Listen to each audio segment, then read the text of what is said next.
3.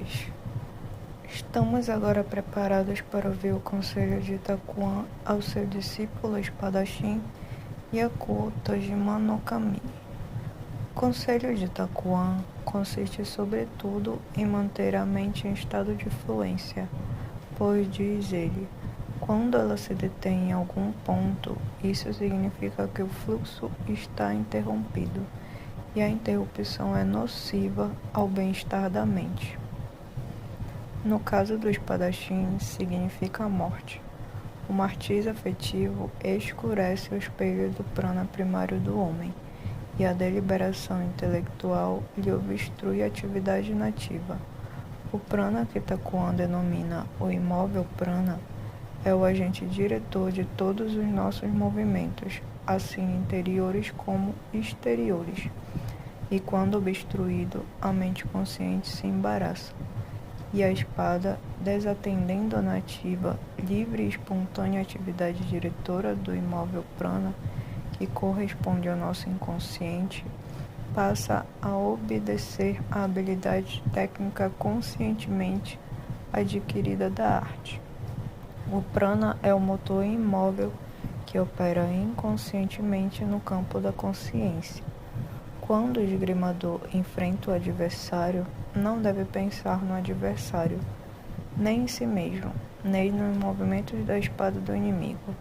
Limita-se a estar lá empunhando a espada, que, esquecida de toda a técnica, seguirá apenas em verdade os ditames do inconsciente. O homem se apagou como manejador da espada. Quando golpeia, não é o homem senão a espada nas mãos do inconsciente que golpeia. Contam-se histórias em que o próprio homem que se advertiu do fato de haver derrubado o adversário, tudo inconscientemente.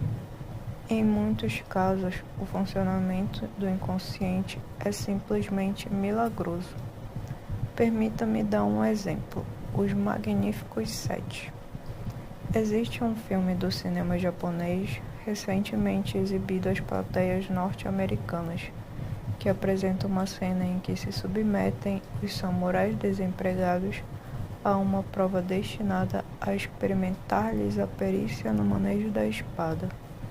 A história é fictícia, mas não há dúvida de que se baseia em fatos da história. O chefe de toda a empresa engenhou uma forma pela qual seria posto à prova cada um dos ex-gremistas.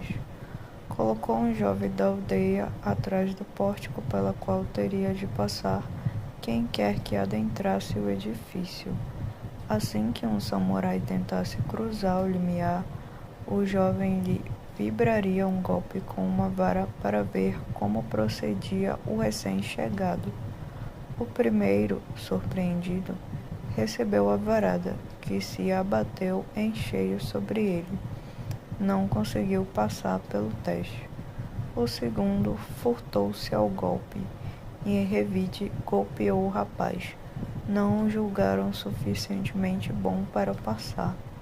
O terceiro se deteve à entrada e disse ao homem postado atrás da porta que não se utilizasse de um truque tão baixo contra guerreiro tão experimentado, pois sentiu a presença do inimigo secreto no interior da casa antes mesmo de topar com um homem, muito bem escondido.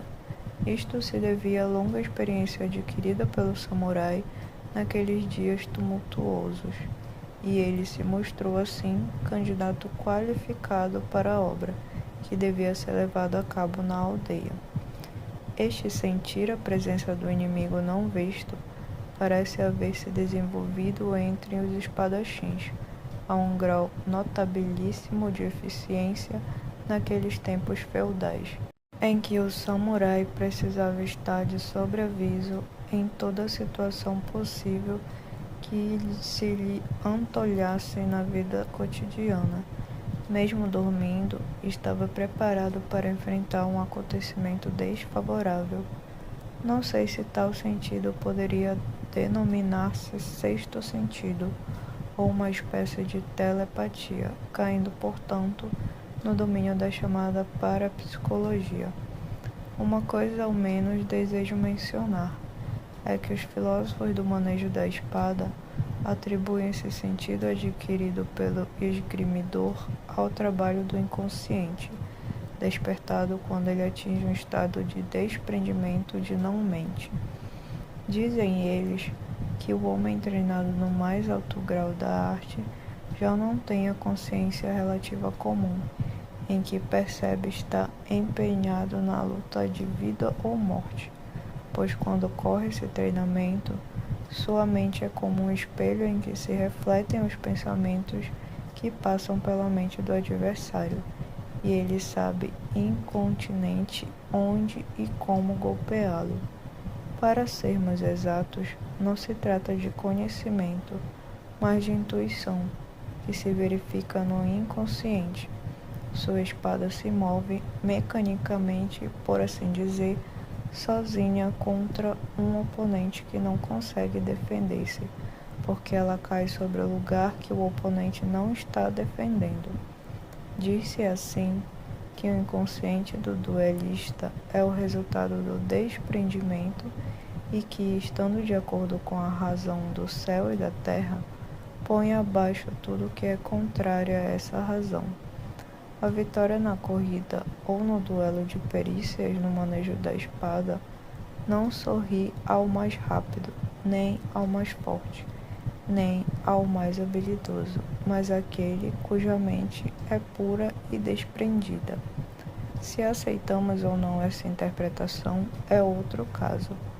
O fato é que o mestre esgrimista possui o que podemos chamar de inconsciente, e que ele atinge esse estado de espírito quando já não tem consciência dos próprios atos e deixa tudo a cargo de alguma coisa que não pertence à sua consciência relativa. Chamamos a isto alguma coisa ou alguém. E porque está fora do campo ordinário da consciência, não temos palavra para designá-lo e só podemos dar-lhe um nome negativo, X ou inconsciente. O desconhecido, ou X, é demasiado vago, e visto que entra em conexão com a consciência de tal maneira que se lhe vale de toda habilidade técnica adquirida conscientemente, talvez não seja impróprio intitulá-lo inconsciente.